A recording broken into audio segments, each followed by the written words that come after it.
Hi, it's Dr. Jackson again, and today we're going to talk about A Modest Proposal by Jonathan Swift. Now, you may have read this in high school, but I'm going to help you look at it through a slightly different lens, through a proposal as a business document. But let's get a little bit of background before we do that. And as we have with some of our other pieces, if you can have a copy of this up while we're talking about it, I think that'll be really helpful to you. So either do a split screen or you can print out a copy from the link that I gave you online. Either one will be fine, but it'll just help if you can look at things while we're going through it. So let's talk a little bit about Jonathan Swift. He was Irish, he was a writer, he was dean of a church in Ireland, and he was well known in circles as a writer, as a person. Is kind of, in some ways, a curmudgeon, kind of a grumpy old guy, but he had lots of other literary friends, and Swift really made his reputation mainly through his writing as a satirist. And satire, as you probably know, is a really distinctive style of writing.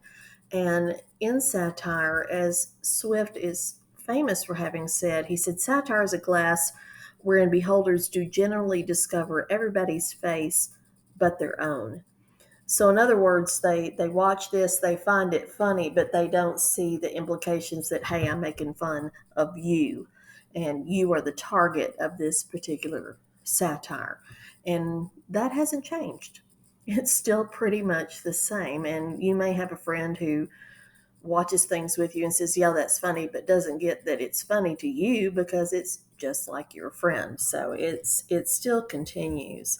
Um, there are two main types of satire that you'll run across as you read.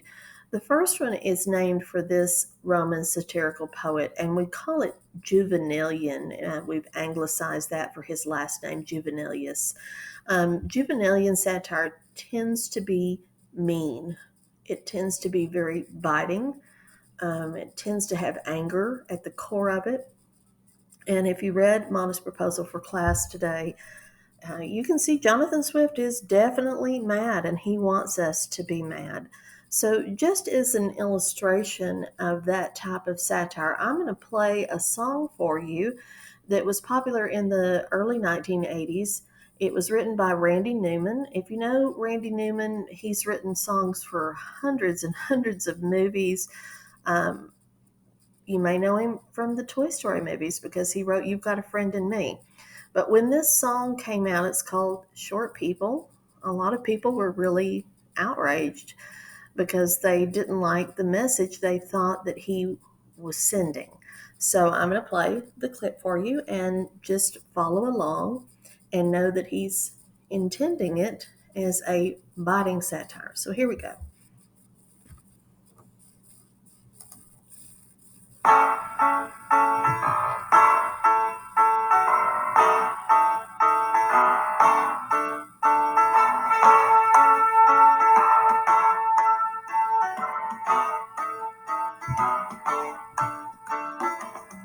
Short people got no reason.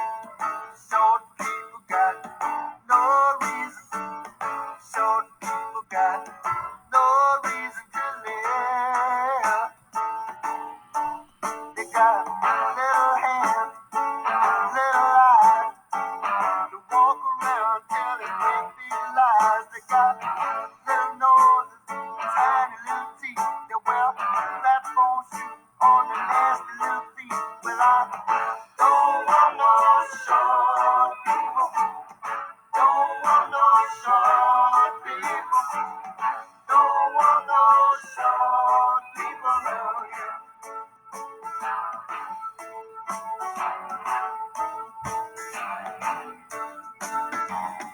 Short people are just the same as you and I. Fools set aside, all men are brothers until the day they die. It's a wonderful world. Short people got nobody. Short people got nobody. Short people got nobody to love. They got your baby lane, you stand so long.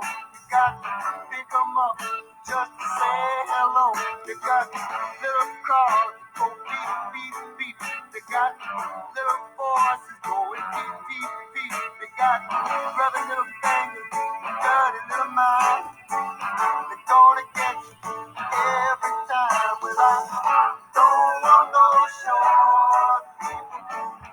Don't want no short people. Don't want no short people around here.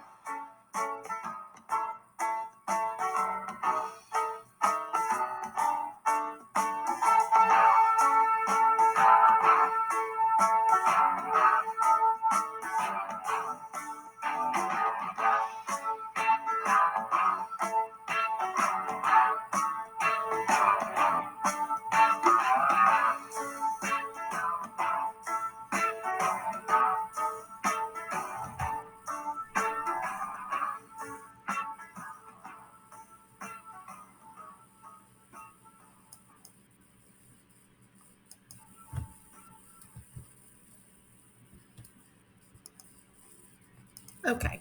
Well, it doesn't take a rocket scientist to figure out, you know, it's ridiculous.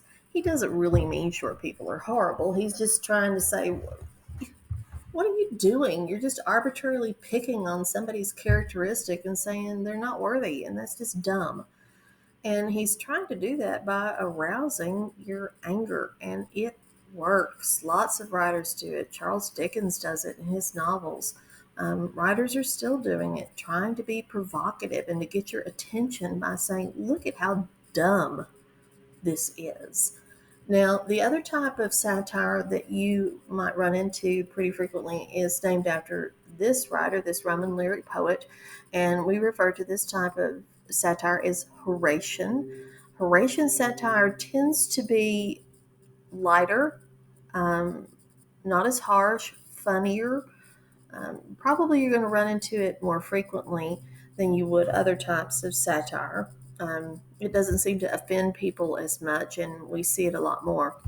If you've watched the TV show The Big Bang Theory, one thing I love about The Big Bang is that they're poking fun really in a way at the Enlightenment obsession with rationality. The main character, the guy in the middle in the blue shirt, Sheldon, is a scientist, and he's so hung up on being rational that he can't cope with his emotional responses. And that's part of where a lot of the humor in the show derives from Sheldon's inability to perceive and understand emotion. It takes him a long time and the course of the 12 seasons of the program to develop that type of empathy. And it's always a struggle for him, and that's what makes it funny.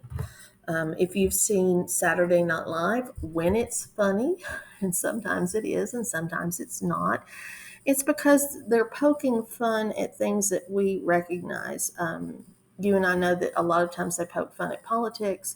When it's funny, it's really funny because they're playing on things that we're aware of and showing us how ridiculous it is. And sometimes their comedy has the power to influence the way things go. So don't underestimate that it's just a funny show.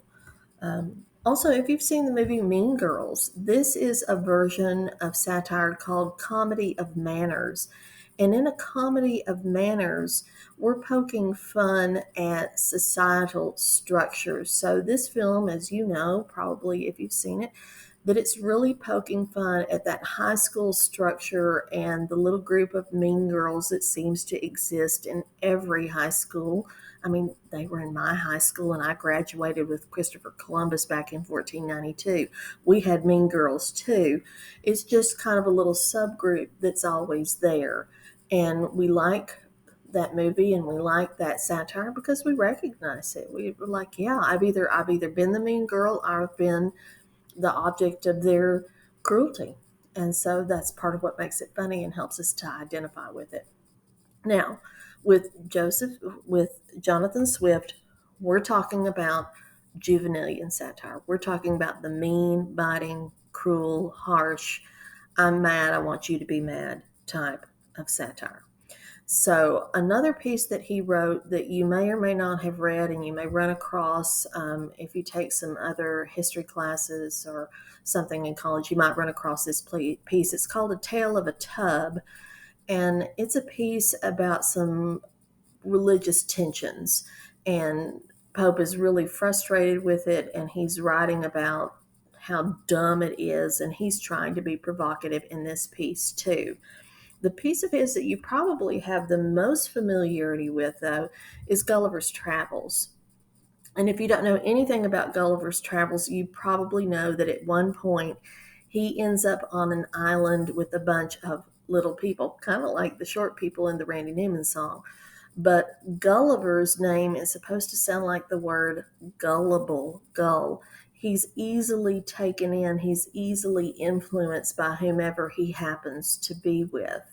And by the time Gulliver ends his travels, he's so confused about what he thinks that he thinks he's a horse and he goes to live in a stable. It just shows you how dumb some of that can be, and we're supposed to see that. So it is a delightful thing to read. If you have an opportunity to read it, I highly recommend picking it up. Super easy to read. Gulliver's really an engaging character. He's also very frustrating sometimes too. But the book is far different than any films that you might have seen, whether it's cartoon or maybe the movie with Ted Danson. I kind of hate to bring that one up, but it's a delightful piece. So it's Gulliver's Travels. Now, Swift was writing during the Enlightenment. The Enlightenment, you may hear it referred to also as neoclassicism. Sometimes it's called the Age of Enlightenment. Those are all the same things. And the real object of writing during this time period was to delight and inform the reader. Because the main idea of neoclassical writing is that I can help you to perfect society if I can show you what you're doing wrong. The writing of the time period really shows an attempt to imitate classical authors, so authors like Homer and Virgil, um, Greek and Roman writers, even more contemporary for those terms, writers like Dante and Milton, to look at that rational type of writing that they're doing. It's a respect for literature as an art form. It really focuses on the importance of reason and balance over emotion. That goes with what I just told you about the Big Bang Theory. It's a focus on reason. If I can just be rational, I can help perfect what's wrong in the world. And thinkers during this time really thought they could perfect humankind just through the use of rationality. If we were rational and we looked at life as if it were a science instead of as if it were a big emotion. They also loved empirical evidence. Empirical evidence is just evidence you can see with your eyes. So if you've ever taken a chemistry test and done the litmus test where you try to get the paper to turn red or blue, depending on whether it's an acid or a base, you've done a piece of research that has empirical evidence. So they liked evidence that you could see because it's rational. It's not based on feeling, it's based on evidence, on science. And they thought that was also going to be another way to perfect society was through rational investigation, the way that a scientist investigates the world around us. All right, and last, I've touched on it, that ability to perfect humanity. All right, another idea that's really prevalent during this time period is the idea of deism. Deism, it's not really a religion, it's more a philosophy, but it comes from the idea, and this is the reason I have this particular graphic, that God is like a watchmaker, that He's made all of the machinery and then just left the watch to run on its own. He's not really involved in our day to day lives. We don't really have a personal interaction with Him. It's just He's made the machine and it runs on its own. So we're kind of down here trying to figure it out the best we can. And the best option we have for the neoclassicists or Enlightenment thinkers was to use rational investigation and reason over emotion. So that's part of what Swift's trying to do in this particular piece that we're looking at today. So, a modest proposal for presenting the children of poor people from being a burden to the parents or the country and for making them beneficial to the public. So, this would have been a little pamphlet or brochure that you could have gone into a bookstore and purchased for probably a couple of pennies, and then you could have taken it, outside to read or to your local coffee shop, because coffee shops were really, really popular during that time. And you might have picked it up thinking this was a real solution, that you're going to read something that's somebody has a real solution to this problem. You don't realize what you're going to get in just a few minutes. So it could be a really big surprise for you. But let's look at what a proposal is in modern terms, not in Swift's terms, but in modern terms. A proposal is kind of what you see again on the Big Bang Theory. And I'm going to let you see this exchange between Sheldon and his roommate Leonard, because they have a proposal called the roommates agreement. And I think it's going to give you a little bit of insight into what a proposal can contain. So if you've never seen the show before, and even if you have, it's funny. So let's watch. Have a seat, okay? No, that's where I sit.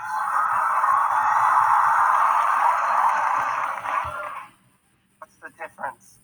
This seat is ideally located, both in relation to the heat source in the winter and a cross breeze in the summer. It also faces the television at a direct angle, allowing me to immerse myself in entertainment or gameplay without being subjected to conversation. As a result, I've placed it in a state of eternal dibs. Can you do that?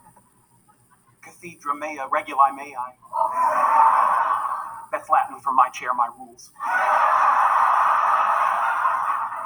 Now, you said on the phone that your area of study is physics. Yeah, experimental physics. What is that? Doesn't concern you. You'll be going to the university every day? Yes. You have a vehicle? A car, yeah. And you'd be willing to drive me? Look, can you drive? I can.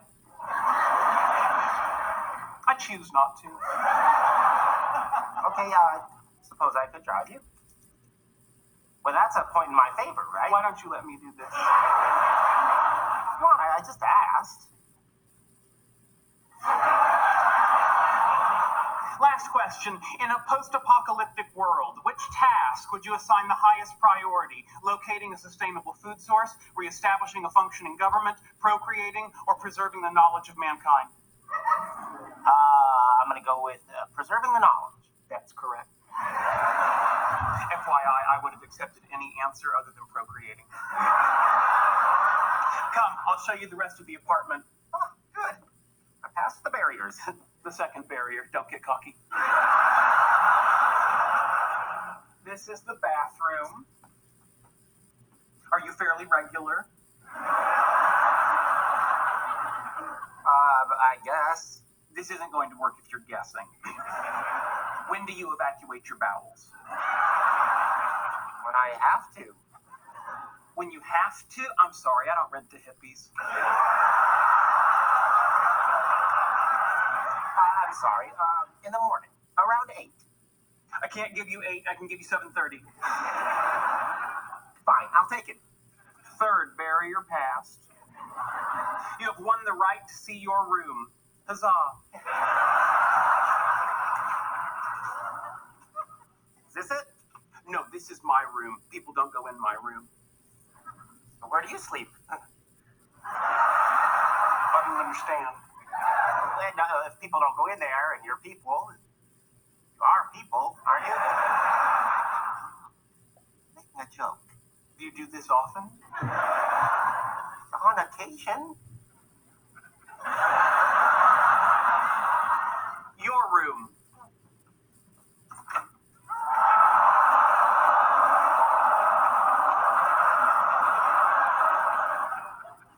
You may want to repaint. And after all that, you just moved in?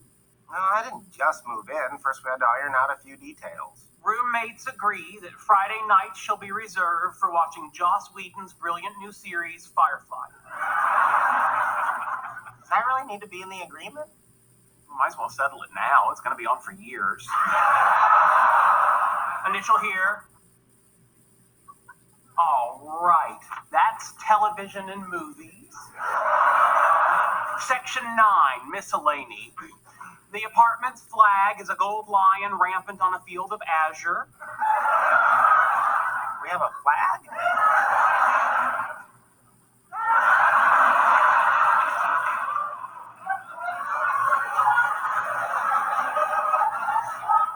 Never fly it upside down. Unless the apartment's in distress. Alright, next. If either of us ever invents time travel, we agree our first stop will be this meeting today in precisely 5 seconds. Okay.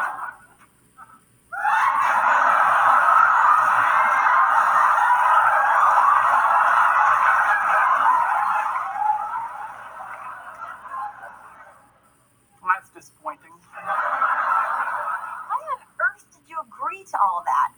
It was the best apartment I'd seen. The rent was very reasonable, and after you pass the first 3 barriers, you kind of want to take it all the way.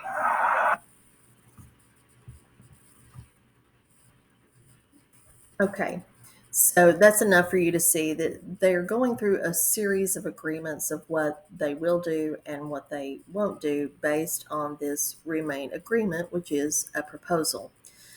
The Bill of Rights of our own country is a type of proposal, and the United States is definitely a product of the Enlightenment project. We are based on reason, rationality, perfectibility, that we can ensure the happiness and welfare of our whole country if we use rational investigation, if we try to divorce emotion from it, if we try to make sure that everything is fair. Sometimes we're good at that, sometimes we're not. It does seem like we try to aim toward the middle eventually, even if it takes us some time. Nonetheless, the Bill of Rights is a product of Enlightenment style writing. This is what we agree to. This is what we consider common ground for our country and the rules that we're going to live by. So, Green Eggs and Ham, if you've read that book by Dr. Seuss, it is another type of proposal because the character says, "Do you like them? Yes or no?" and proposes a series of scenarios. Would you eat them? No, I would. Yes, I would. No, I wouldn't. And we go through all through the book with this series of proposals of scenarios in which the other character might or might not eat green eggs and ham. All right, so let's talk about a proposal. A proposal is a type of business document. It's really common in business. Some of you may have worked on a proposal or heard about one or read one before. Your parents might have written one, worked on one, responded to one. But in a proposal, the writers are offering to solve a problem. And Swift is offering to solve a problem in his modest proposal. That's totally what he's doing. And if you stopped into a bookstore and bought that little pamphlet, you would have bought it under the auspices that you were buying a pamphlet that offered a solution to the hunger problem in Ireland. You might not have known what it was that you were getting, but that's what you thought. All right, writers often offer to provide a service or a product in a proposal. Proposals are inherently persuasive.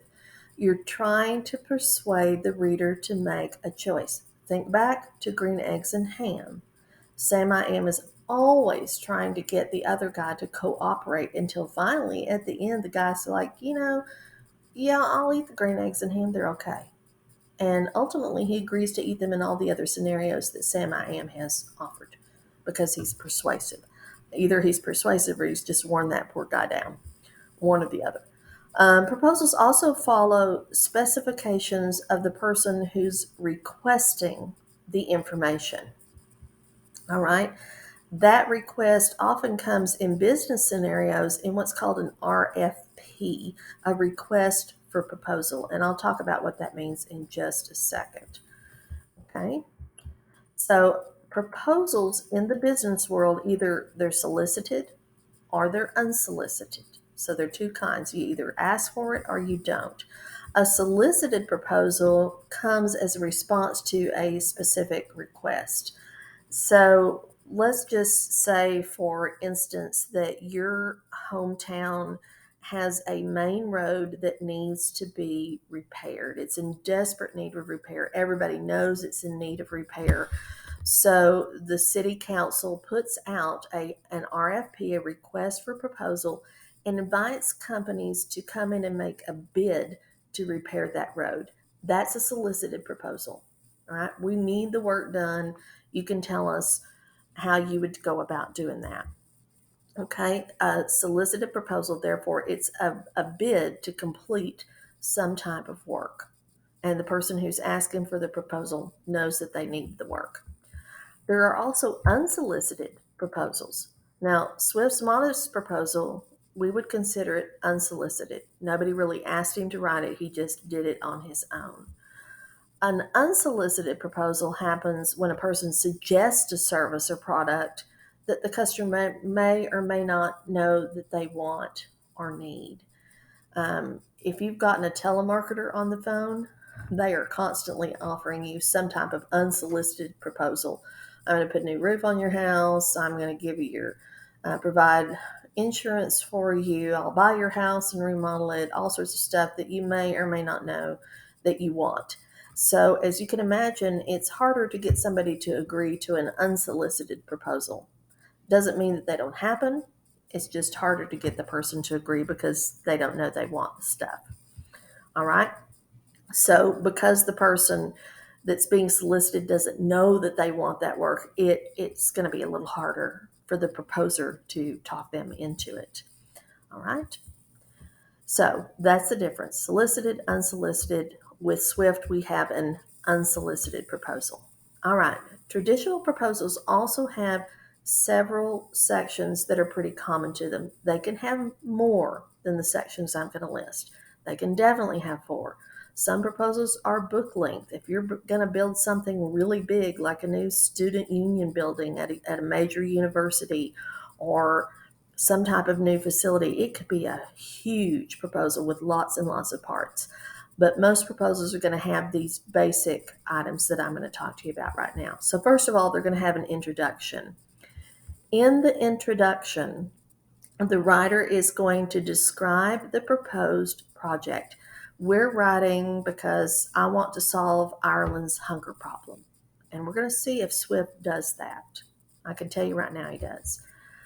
Then there's going to be a section on qualifications. Now, in a business proposal, typically the qualifications are going to be: here's the reason why you should hire me to do this work. I've done this for 20 plus years, and I have all this list of clients, and I have my own equipment.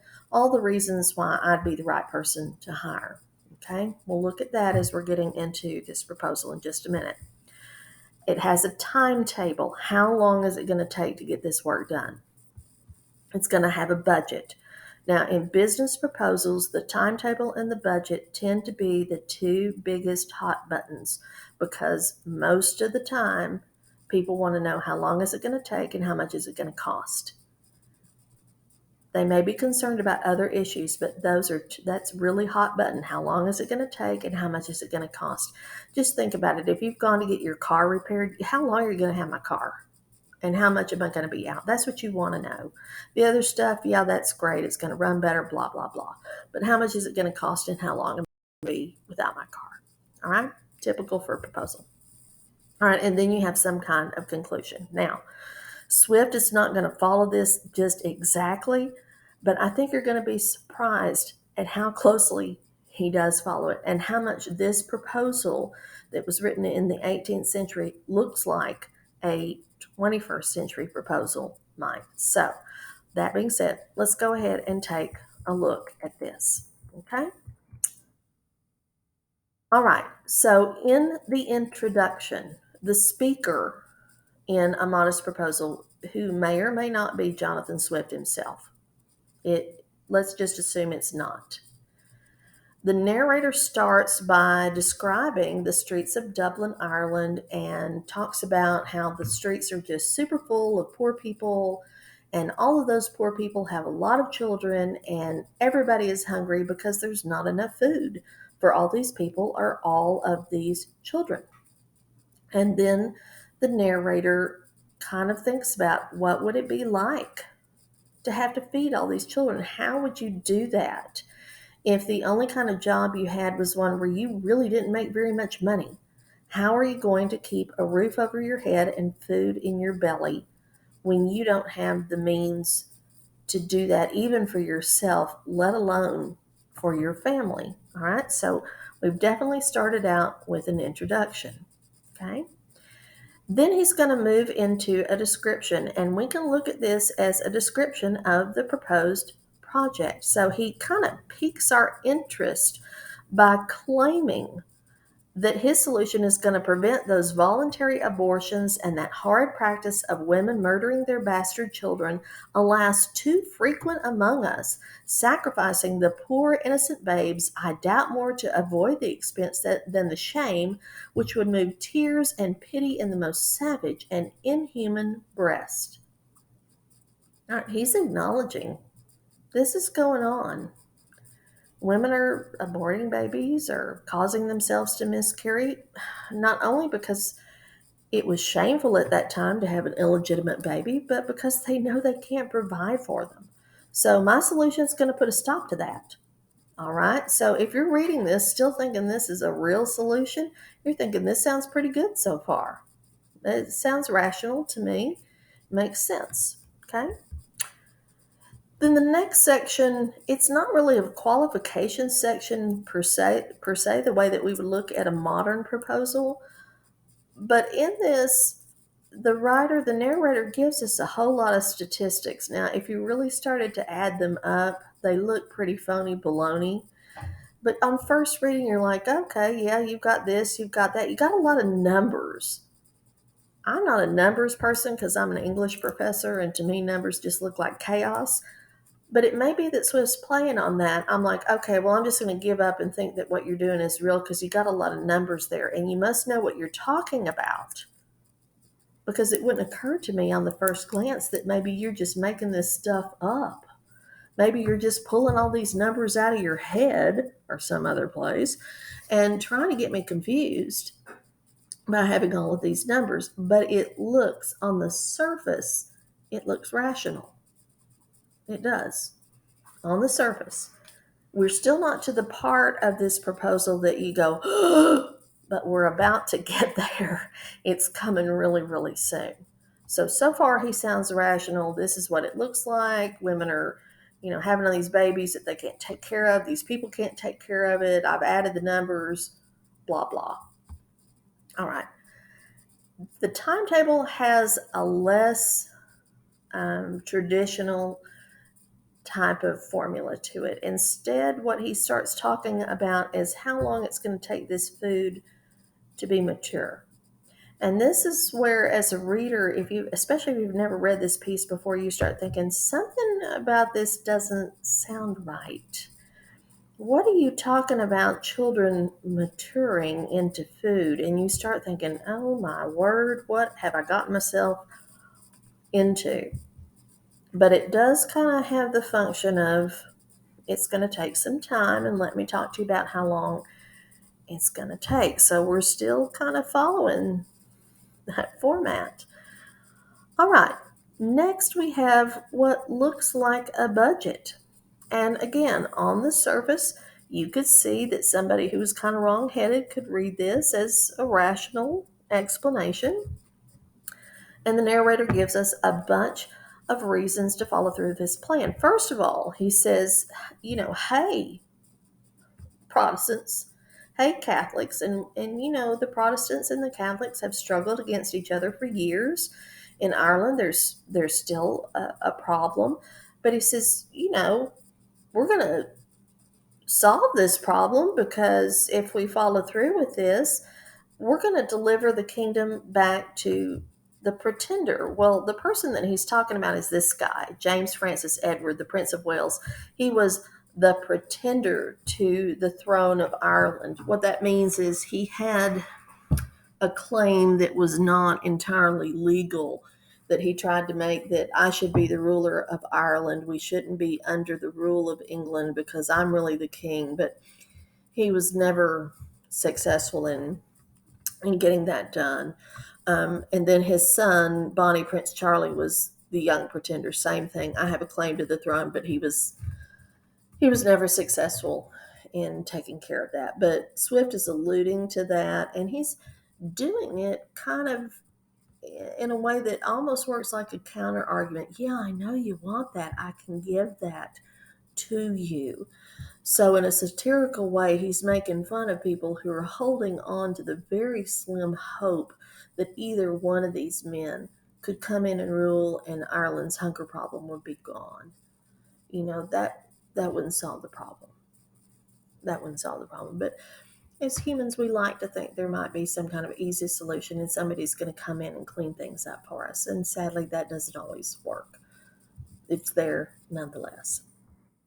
All right, so the second advantage that the narrator comes up with for us is that tenants will now be able to afford their rent. They're not going to have to give up their pots and pans and their clothing and their few possessions to hawk them to get money to buy food. They're going to be able to keep that. And that's going to help, with the economy because they'll have enough money to buy food. So that's an advantage. Not the next thing is not only is the cost of living going to decrease, but now we're going to have fewer children running around. We're not going to have to worry about feeding them or clothing them. And, selling these babies, we're going to make a profit. That's going to be great because we're not going to have to import them. We've got plenty of them right here in Ireland. Now, this is the part of the piece that you're starting to think, holy crap, what am I reading? If it's the first time you're reading it, you're thinking, is he out of his gourd? No, he's really not. He's trying to incense the reader. He is trying to be purposely provocative to get you to get up off your lazy butt and do something about this problem because Swift knows that the people in Ireland have known about this problem for years and they complain about it and yet they do nothing. So he is trying to put something out there that is so perverse and so reprehensible that no rational person could read this and think that this is a real solution. But not only could they not see this as a real solution, they can't read this and then look away because they can see, yeah, I've been guilty of saying that same type of thing. And that's what he's banking on. And it works just as well today as it did when he originally wrote it because I've been teaching for 1,000,000 years and this piece always gets a rise out of people because it's so upsetting to think about really putting this plan into action. All right. The next advantage that the narrator lists for us is that women are only going to have to maintain their kids for the first year. And after that, they're going to be raising funds. If I have 10 babies in the next 10 years, then I'll make this much money. That's just absurd. And he knows it. And we know it. But he's showing us how somebody who's not rational spends this stuff. Then finally, he says, the restaurant business is going to prosper. Think about all the new recipes we could have. By the time you get this far, you're just so grossed out, you want it to be over, right? I know I did. All right. Then he says, this process is going to encourage marriage. It's going to discourage spousal abuse.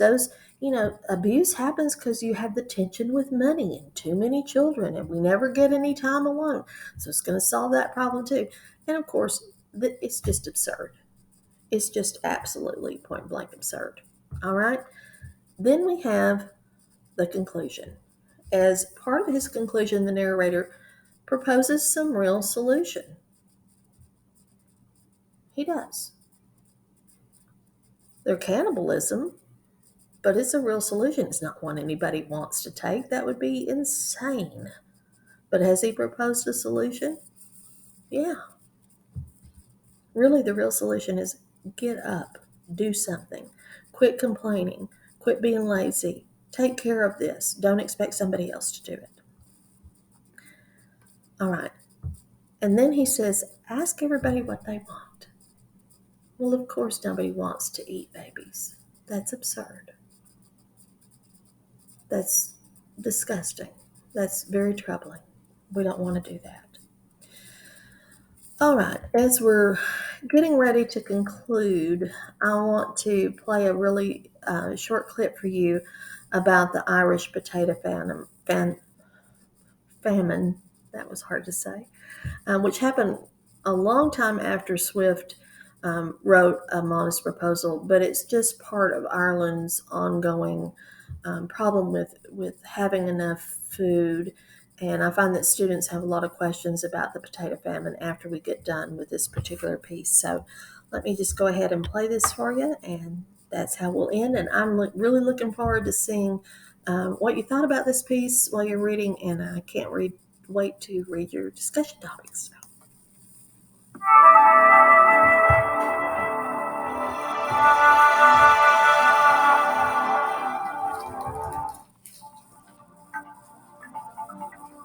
In 1845, Ireland's potato harvests, long a staple of the Irish diet, began to blacken and die.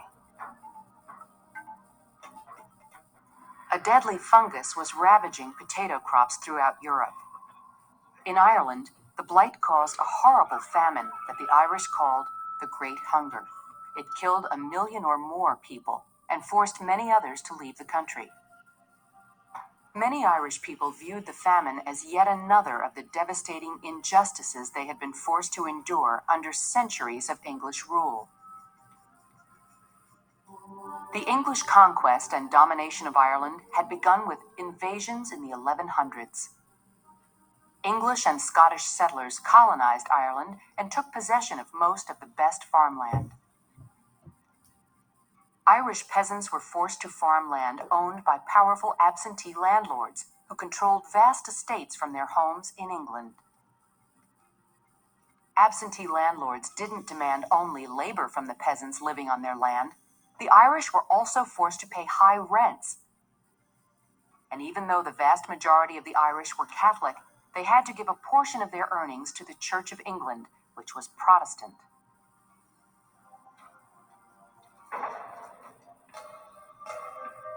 Irish peasants lived in desperate poverty. Under British rule, most of Ireland's farmland was used to grow wheat and oats that were exported to England. The potato, introduced from America, became the main source of food for most poor Irish peasants. That is why the potato blight, which struck in 1845 and lasted for years, was a death sentence to so many.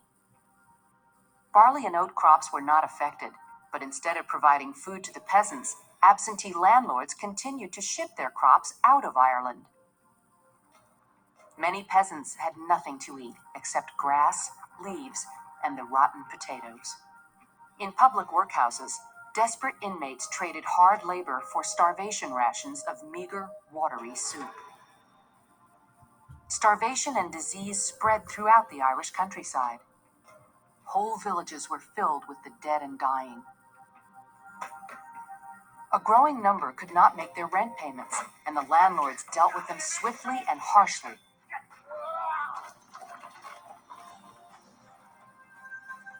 Those who could not pay their rent were evicted from their homes and left to survive any way that they could. Irish peasants realized that they were in a struggle for their lives. Many fought against their absentee landlords by refusing to pay rent and banding together to prevent evictions. However, Ireland was still a British colony at the time, and the absentee landlords had British law and British soldiers on their side. Irish nationalists turned to violence in their quest for reform and self-rule. They believed that the Irish people, not the English government, should govern Ireland. While the nationalists tried to liberate their country, the blight spread across all of Europe, claiming at least 1 million victims in Ireland alone. As starvation and disease swept the country, many were left with a frightening choice: abandon Ireland and live, or stay and die.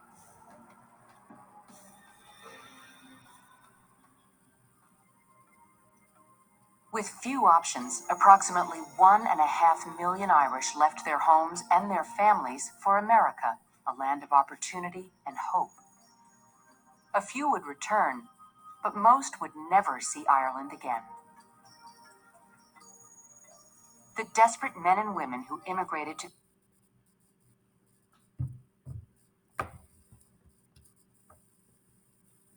the United States. Okay, that's as far as I can get that tape to go. So, thanks for listening.